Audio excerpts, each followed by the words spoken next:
Good evening, everyone. Mike Palmer from Know Your Rights Group and Success Coaching International with another very exciting and important update for tonight. So I just want to start tonight's video update by simply saying, well done, Australia. Okay, brilliant job, and a very special shout out to each and every one of you watching this video who voted no over the weekend. This has been a momentous victory for common sense and for people power. Now, despite the monumental waste of money, despite all of the media propaganda, despite all the sports people and other muppets that came out and shared their opinions with us on how we should vote, despite nobody actually ever asking them for them, okay, Australia stood up this weekend. We fought back and we won. Now, this is actually a really significant victory for a number of different reasons. Now, firstly, we obviously dodged a huge bullet. Now, even now, after the referendum proposal has been defeated, we still don't actually know the full ramifications of what might have happened if it got voted in. Now, more importantly, in my opinion, again, it is just my opinion, but my opinion is that most importantly, this victory shows what people power really can achieve when we actually work together. Now, I saw so many emails, comments, posts, things like that leading up to the referendum with people saying, oh, there's no point voting, voting's all rigged anyway, they're just going to push ahead with what they want. And this shows that that simply is not the case. Okay, people get a little bit overwhelmed, people get a little bit emotional, and I think everybody needs to keep in mind, not everything is actually a conspiracy. Okay, I know it feels that way sometimes, but it's just not the case. And people do need to keep that in mind moving forwards. Yes, absolutely, the governments do have certain agendas that they're working towards, but at the end of the day, it's up to us, we the people. We have the ultimate power, and that has been shown to be true again this weekend. Now, we saw people who protested during COVID and forced the government to make changes. We've seen various insidious bills that have been proposed that have actually been defeated because, again, people got together, they signed petitions, they wrote letters into their members of parliament, opposing those changes or those bills or those new laws or whatever. So, again, people power really does work. So we need to understand that, we need to believe in that, and we need to act together collectively to force the government to do what we want them to do, okay, not the other way around. Now, the other point that I'd like to make on this is that I would urge everybody to consider this a resounding no vote, and it was a resounding no, and again, you can go back to the video I did on Thursday night, and I said if the true number of votes are counted, it will be a resounding no, and that is exactly what's happened. But not only is it a resounding no against the voice to Parliament, but it's also a resounding no against Anthony Albanese. Now, this whole voice to Parliament referendum, that was his baby, okay? That was his doing, okay? It failed miserably, okay? And now he needs to take responsibility for it, and he needs to walk away and resign.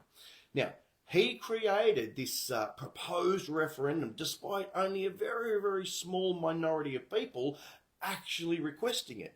He spent something like $400 million of taxpayer funds on something that the majority of taxpayers simply did not want. Okay, he has lost touch with the Australian people, and therefore I say that he has clearly demonstrated that he is not fit to lead Australia, and therefore he should resign. Now, here's the thing, it seems like it's not just me who feels that way. I would urge you to go and have a look at this article because others are calling for the same thing. So this article is entitled Calls for Anthony Albanese to Resign After Voice Referendum Failure. The immediate impact of Anthony Albanese's political future has become a major talking point after Australia resoundingly voted no. Several Liberal politicians and Conservative commentators are calling for Anthony Albanese to resign in the wake of the referendum. South Australia's opposition leader David Spears said the Labor Party needed to make a call on Albanese's future today. Some people are saying he should resign. He should resign because the damage he has done to our country and to the very fabric of what it means to be Australian is, quite frankly, heartbreaking. Sky News host Andrew Bolt suggested the Prime Minister should go for subjecting Australia to the poison of the referendum during a fiery clash over the fallout of the Yes wipeout. I just wonder how he can continue as Prime Minister. He's put us through this nightmare and wasted nearly $400 million of taxpayer money putting Australians at each other's throats. And unfortunately, the poison from all of this will survive. Failure of the referendum doesn't necessarily go to fatality of leadership, Benson wrote, but the question is whether there is a residual effect that goes to a broader issue of political competence and judgment. Is what has been exposed by The Voice reveal something endemic about how Albanese deals with the big issues? And I would say the answer to that is yes, and therefore he should go. Now, if you feel the same way or a similar way, then I urge you, write to his office, write to the Prime Minister, also write to your local members of Parliament and spell out those feelings, those thoughts in your own words. But at the end of the day, he has to be held to account for what he's done with those taxpayer funds, with that whole referendum failure, and let's not forget the fact that he still hasn't actually meaningfully addressed the constant, cost of living increase. That's what the real issue is here, and we've spoken about that already before. Not only that, but there were numerous calls by various people throughout the whole referendum campaign for him to, when it became clear that the no was going to win, they said, just cancel it now and walk away. But no, he just, pushed ahead anyway. People clearly expressed that they were more concerned about the cost of living crisis than they were about the Voice referendum. Again, he ignored all of that and pushed ahead with his own agenda. There was no need for this to go ahead now. There was, there wasn't mass protests on the steps of Parliament saying you've got to push this through now. If nothing else, what he should have done is press pause for 6 to 12 months, got the cost of living issues under control, and then resumed. But no, he was hell-bent on going, down this path, and that was it. So, at the end of the day, that agenda has failed. It has failed miserably. Anthony Albanese has failed. And, again, my suggestion is that we all push for his resignation. Because, at the end of the day, a true leader, takes responsibility for his or her decisions, and now it's time for Albanese to do exactly that. Be gracious in defeat. Admit you made a monumental mistake and walk away and let somebody else who's actually going to listen to the will of the Australian people, let them lead this country. But it's time for him to step down. Because it's not only us here saying that, the world is once again focused on Australia for all the wrong reasons. So it's up to us once again to work together collectively and show the world how we, the people, deal with leaders who fail us. Now, I would urge you to take some notes on some of the points in a recent BBC article about this. Again, you can look that up for the full article. But here's some points to note. It's entitled The Voice, Australians vote no in historic referendum. Australia has overwhelmingly rejected a plan to give greater political rights to Indigenous people in a referendum. All 6 states voted no to a proposal to amend the Constitution to recognise First Nations people and create a body for them to advise the government. All 6 states. They thought, oh no, but Victoria, they'll definitely vote yes. Even they voted no. It was an abysmal failure on every single level. Prime Minister Anthony Albanese said defeat was hard. When you aim high, sometimes you fall short. We understand and respect that we have. Well, I think you need to, be a little more honest, mate, okay? You weren't aiming high, you were aiming for a specific agenda that was created by an Indigenous elite, and you wanted to take that on board. That was your choice, that was your decision. You fell miserably short, and it's time to step up and actually acknowledge that and take action with your feet and walk away. Opposition leader Peter Dutton said the result was good for our country. Indeed it was. The referendum, dubbed The Voice, was Australia's first in almost a quarter of a century, with the majority of ballots counted. The no vote led yes 60% to 40%. The result leaves Mr Albanese searching for a way forward with his vision for the country, and a resurgent opposition keen to capitalise on victory. And that's a key point. We need to capitalise on this victory and build on it. Addressing the nation, the Prime Minister said he respected the vote and the democratic process that had delivered it. Well, then respect the fact that people don't trust you and they don't believe in you anymore, Mr Albanese. And again, resign and walk away.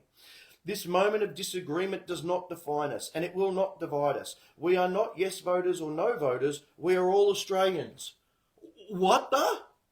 That's what he actually said. Where was this "we're all Australians" leading up to the Voice vote? No, we weren't all Australians then. We were Australians and then Indigenous Australians. We kept telling everyone we're all Australians. Half the Indigenous people out there said, hang on, we're all Australians. But no. Mr Albanese didn't want to accept that leading up to the vote. But now all of a sudden the vote's gone his way and magically we're all Australians according to him. I mean, come on. You can't have it both ways, mate. And it is as Australians together that we must take our country beyond this debate without forgetting why we had it in the first place. Yes, Mr Albanese, let's not forget why we had this in the first place. Let's have some transparency from the government and let's see some accounting plastered all over the media as to where the $40 billion that you've spent on Indigenous people has actually ended up. Where has that money gone? What is happening with all the current representatives of the Indigenous people that we already have in Parliament? What exactly are they doing? Okay, you want to take responsibility? Let's have some transparency and let's see some reports in the media about what's really going on that led up to this. I think that's a great idea. Let's see whether he actually does it or not. Mr Dutton said that after the result, Australia did not need to have such a vote. What we've seen tonight is Australians in their millions reject the Prime Minister's divisive referendum. Leading No advocate and Bundjalung man Warren Mundine said this is a referendum that we should never have had because it was built on a lie that Aboriginal people do not have a voice. Again, this is something that we said all along. There's already voices of Aboriginal people in Parliament. We never needed to have this referendum. We never needed to waste $400 million odd of taxpayers' money. So again, I urge you to please make sure that you hold him to account on all of those points. Now, here's the thing. Whilst we absolutely should definitely be celebrating this momentous occasion, we should also, as I said before, build on that success and that momentum and start standing our ground, pushing back and fighting against all of the other government agendas.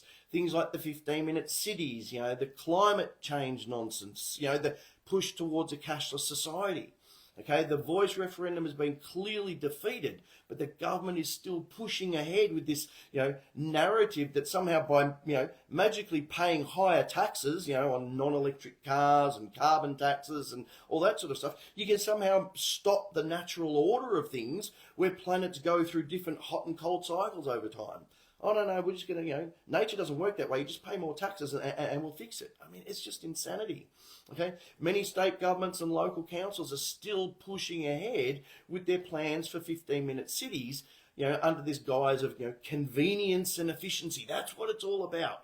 Well, look, whatever your views or your beliefs on what 15-minute cities are all really ultimately about, the one thing you can be sure of is that when the government is pushing something on the grounds of convenience and efficiency, okay, it's their convenience and efficiency that they're worried about, not at all yours. So please keep that in mind. And of course, this ever-increasing push towards the cashless society continues. Now, that agenda really should be number one major concern for everybody. Okay, because despite all of the government's claims about, cashless being again for convenience and efficiency, the true agenda has already been clearly told to us. It comes straight out of Revelation 13:17, which says, "No one shall be able to buy or sell except the one who has the mark of the beast or the number of his name."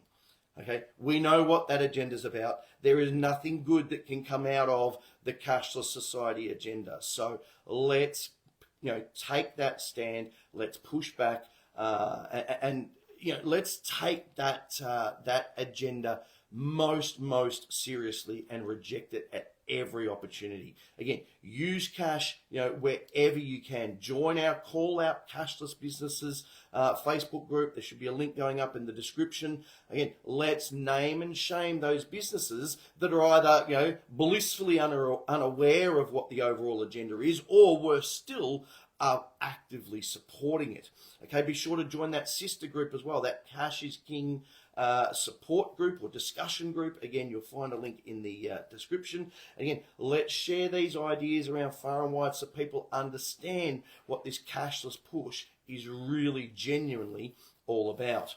And look, let's send Albanese and his cronies a loud and clear message that if they do want to try and redeem themselves somehow, how about taking notice of the almost 130,000 people that have so far signed that petition to enshrine a cash and banking guarantee into law? Okay, now if you're yet to sign that petition, now would be a really great time to do it. There should be a link going up in the description to this video. And then when you write to the Prime Minister or to your Member of Parliament about Albanese resigning, make sure you reference that petition as an example of what the people of Australia really do want our government to be doing, rather than pushing the government's own agendas. Okay, so again, as always, please, let's be proactive. Let's put pen to paper or computer to print or whatever your preference is, and let's get these messages out there.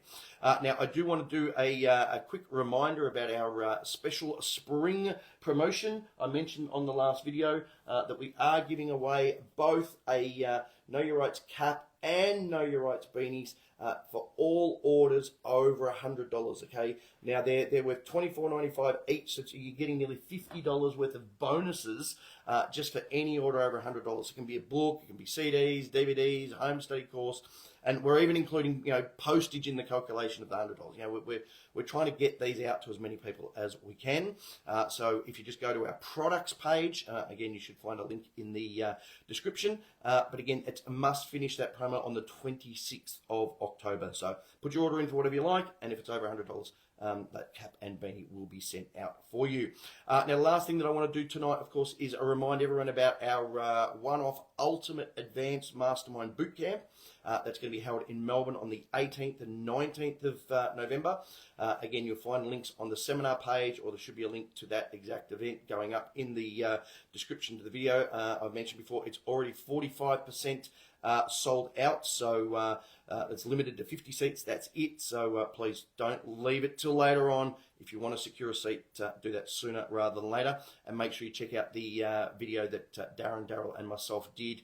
You'll also find that on the seminar page, which explains all of the content and why that event is very different to any of our other live events. Now, speaking of live events, if you did miss any of our live events around the country that we did this year for whatever reason, please make sure you grab a copy of our home study course. It is a complete recording of one of those 2.5-day events. There's 3 custom-made workbooks with sections to write notes next to every slide for every presentation. There's 17 DVDs. There's a CD with all the documents that we use ourselves. You can pause, rewind, fast forward in the comfort of your own home. Go through it in your own pace. It is a fantastic resource tool. So grab that. And again, that's part of the current promotion as well. And then finally, I'll do what I always do at the end of these videos, and that is to go through the latest testimonials from our members and also some memes to get people thinking as well. Now this one's a nice short one from Julie. It says, hi guys, just want to thank you guys. After hearing your recommendations for people to challenge their overinflated land value with the valuer general, I did exactly that with the supporting house market evidence. Even though they didn't agree with my low estimate, it was still a lot lower than their original assessment. Thanks again, Julie. So if you missed that podcast where we spoke about that and how to get those land values lowered, go back and listen to the podcast. Just look in the description and you'll find that. Now, this one is from Martin. It's a little bit of War and Peace, but it's actually quite interesting because he goes through all the detail of exactly what steps he took and what the ultimate result was and why you need to stick to your guns. It was only over a parking fine, but this is what he says. Hi guys, I live on an island near Brisbane. There is a dedicated off-street car park for us on the mainland for those who work on the mainland and shop, etc. By 6 p.m. it's always full because locals use it too, so it's common for cars to park on the grassy areas.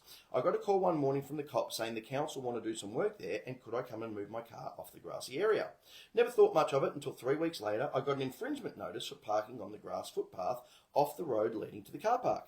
I did the 3-step process and of course got a late payment fee on top while waiting for the responses to the first letter, but no one responded to the letters. I elected to have my case heard in a court of competent jurisdiction as per the speeding fines book. Spur replied that my request had been approved. At the first mention I told the magistrate I didn't consent to the jurisdiction of the court. She went into a flap and said no one ever wins these free man arguments and it's just a waste of the court's time. They told me if I wanted to fight the offence I had to fill out an intention to challenge form. Anyway, I did a right to freedom request with the council. It turned out there were no regulations because the car park was still being developed and no one had ever been fined. So I sent the police a notice of discovery form from the Know Your Rights group asking for a copy of the proclamation certificate proving the laws with law they were charging me under had been assented to by Queen Elizabeth II of Great Britain and Ireland. So I sent the intention to challenge saying their charge was misleading and false. The council's RTI stated there were no regulations within the car park and the police had no authority to prosecute my case. So I got to the hearing and all hell broke loose. When I said the charge was misleading because it read that I was on a road when in fact I was in an off-street car park and the Road Rules Own Act defines them both as two separate precincts. A road is not a car park and vice versa.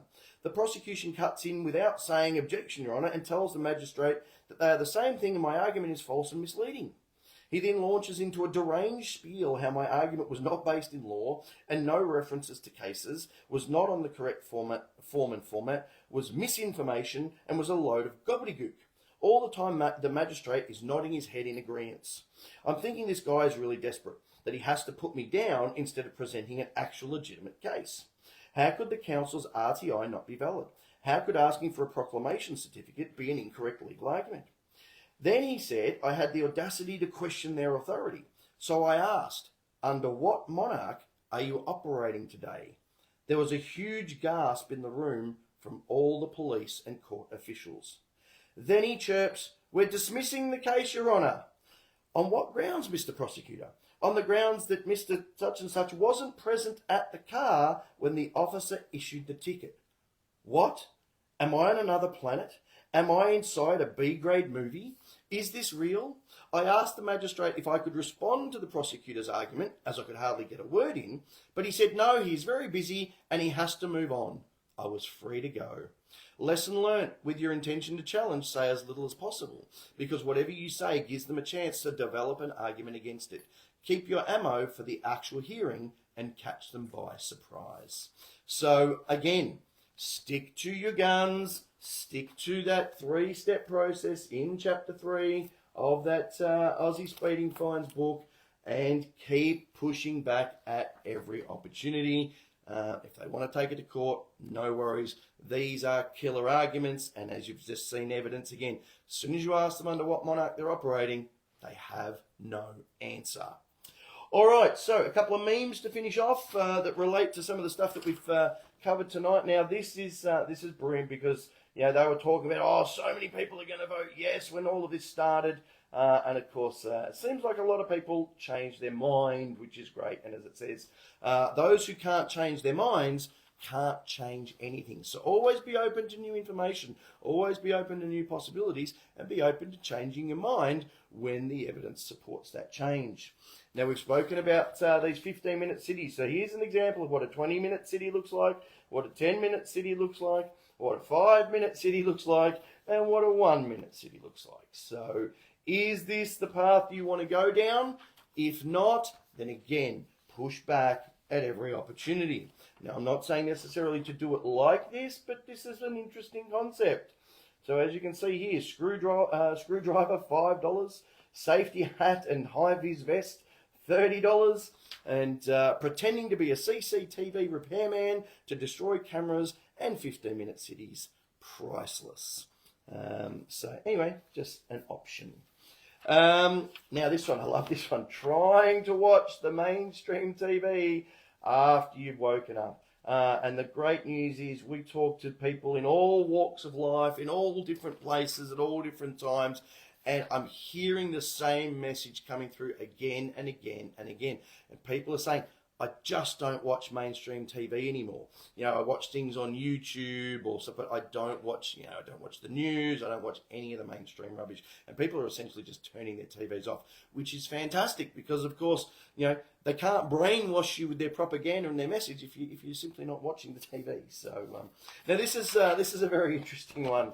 And I hope people keep this in mind because, of course, they are still pushing these jabs despite all of the adverse reactions. But as it says, and you can interswap FDA for TGA here, every drug recalled by the TGA was once approved by the TGA first. So again, when they tell you, follow the science, don't always blindly believe and trust what they tell you. And again, the good old climate change nonsense. Okay, the news will tell you, deadly heat wave is coming. Oh, what? You mean summer? Yes, exactly. And we've seen it already. We saw it happening over the summer period in Europe. Deadly heat wave because it reached 30 degrees. And we had some warm weather here in Australia, especially up the east coast a couple of weeks back. It's a heat wave, and it's all just gone right back to normal again this week. So again, it's called seasons. Weather fluctuates. That's just the way of the world, people. Dear. So I'm going to leave things there for tonight. As always, I do urge you to make use of all of the resources that are available to you to please get informed, get fired up, and get proactive. Let's build on this momentum that we've created this weekend, and let's keep pushing back as strongly and as unitedly as we possibly can. Again, there's plenty of information on our websites, the other websites that we recommend. These videos, of course, are completely free to watch. You'll find them on the videos tab on our Facebook page. You'll also find them on our BitChute channel. We are starting to upload some of the less controversial ones back to our YouTube channel as well, so keep checking back in with that. Our radio shows, again, completely free to listen to every Tuesday night between 8 and 10 p.m. We are back live on air again this Tuesday, so be sure to tune into the radio show on Tuesday night. If you want to go above and beyond that, we do, of course, recommend our book, The Essential Step-by-Step Manual to Understanding and Exercising Your Rights. That Aussie speeding fines book that I mentioned before for challenging all manner of unjust and unlawful fines. These guys have been around for 16 years now, so you know their information works. Of course, that Bank Secrets Revealed book. We know a lot of people are struggling financially, so please stop throwing good money after bad at these unsecured loans, credit cards, things like that.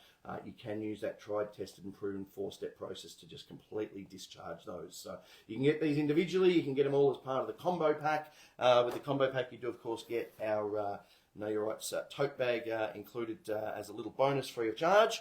And don't forget, I mentioned before about our caps and beanies. You can purchase these individually if you like, and they are part of our special spring promotion at the moment as well. And they're a really great way to meet like-minded people. They notice the logo, they come and have a chat to you, and it's a great idea. And of course, as I said before, don't forget that home study course, an amazing resource tool for getting really in-depth into everything from beginner right through to some of the advanced strategies. You'll find all of that in there. So once again, a huge congratulations to all Aussies, that resounding no vote, that huge success that we've achieved. I hope you all have a fantastic week ahead, and I'll speak to you all on Tuesday night. Take care.